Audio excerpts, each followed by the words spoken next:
To warn you, Jack, about a potential and very serious threat to Jabot. I've stolen Haynes' AI program. I want to make a deal with you. Are you interested?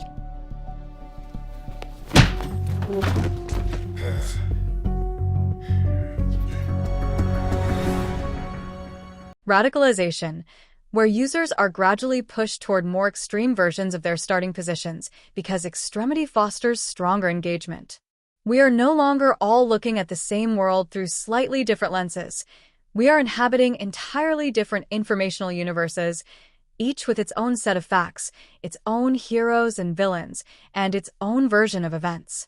The psychological and social consequences of this great rewiring are deep and corrosive. On an individual level, constant exposure to curated, emotionally charged information leads to what some psychologists have termed mean world syndrome, a belief that the world is far more dangerous and malicious than it actually is. This fuels widespread anxiety, pessimism, and a sense of helplessness. Furthermore, the cognitive load of navigating this chaotic information environment is immense, leading to mental fatigue and a state of perpetual distraction that erodes our capacity for deep, sustained thought. Socially, the effects are even more damaging. When communities no longer share a basic factual foundation, constructive dialogue and compromise become impossible. Politics ceases to be a debate about how to solve common problems and instead becomes a form of tribal warfare, where the opposing side is viewed as an existential threat to be defeated, not a fellow citizen to be persuaded. This accounts for the intense polarization that defines modern political life, where animosity for the other party often outweighs attachment to one's own policies. We have lost the art of disagreement because we no longer agree on what we are disagreeing about. The very concept of objective, empirical truth is undermined, replaced by a postmodern relativism where truth is simply what one's tribe believes. This is the ultimate victory of the fractured reality, the elevation of feeling right over being factually correct. Is it possible to reverse this trend, or at least mitigate its effects? The challenge is Herculean, as the forces driving the fracture are embedded in the most profitable and powerful industries on the planet. However, pathways forward do exist, operating on individual, societal, and regulatory levels. On an individual level, the solution begins with cultivating digital and media literacy. This goes beyond simply checking facts. It requires a fundamental shift in how we consume information.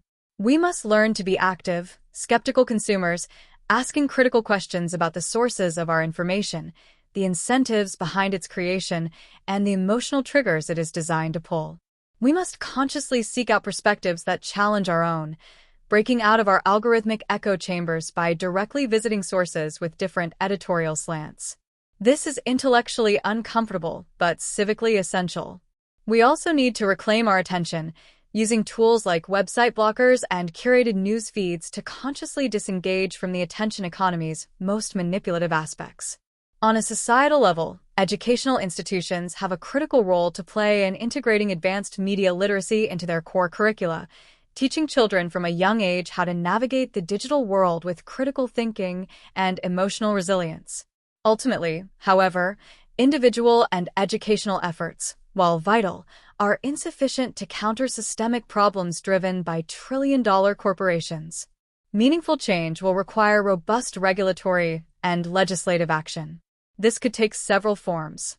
One approach is to demand greater transparency from tech platforms, forcing them to open their algorithms to external audit so that researchers and the public can understand how and why certain information is amplified. Another is to update antitrust laws to break up the monopolistic power of the biggest tech giants, fostering a more competitive ecosystem where alternative, less manipulative business models might thrive. Perhaps the most radical, yet increasingly discussed, solution is a fundamental shift in the business model itself, moving away from an advertising-based system that trades in human attention. Exploring alternatives like subscription-based models or public funding for digital spaces, while challenging, could realign the incentives of these platforms with the public good, rewarding quality and integrity over sheer engagement. This is not a call for censorship, but for a re-engineering of the digital public square to favor discourse over discord and truth over tribal affinity. The internet did not merely give us new tools. It fundamentally altered the substrate of our society and our minds. The great rewiring from a broadcast to a digital, algorithmic reality has been one of the most rapid and profound shifts in human history. The feeling of disorientation, polarization, and existential confusion that characterizes our time is a direct symptom of this shift. We are collectively struggling to adapt to an environment for which our ancient brains and recent social structures are ill-prepared. The path forward is not to nostalgically yearn for a return to the era of 3 television networks, nor is it to succumb to a cynical nihilism. The challenge is to consciously, deliberately, and collectively build a new digital ecosystem. We must harness the incredible connective and informative power of the internet while erecting guardrails against its inherent centrifugal forces. This will require a new social contract for the digital age, one that prizes shared facts, civil discourse, and cognitive sovereignty. The global village was not a lie, but a naive simplification. The reality is that we have built a global metropolis of immense complexity, and we are now tasked with learning how to live in it without tearing each other apart. The work of mending our fractured reality is the defining civic task of the 21st century.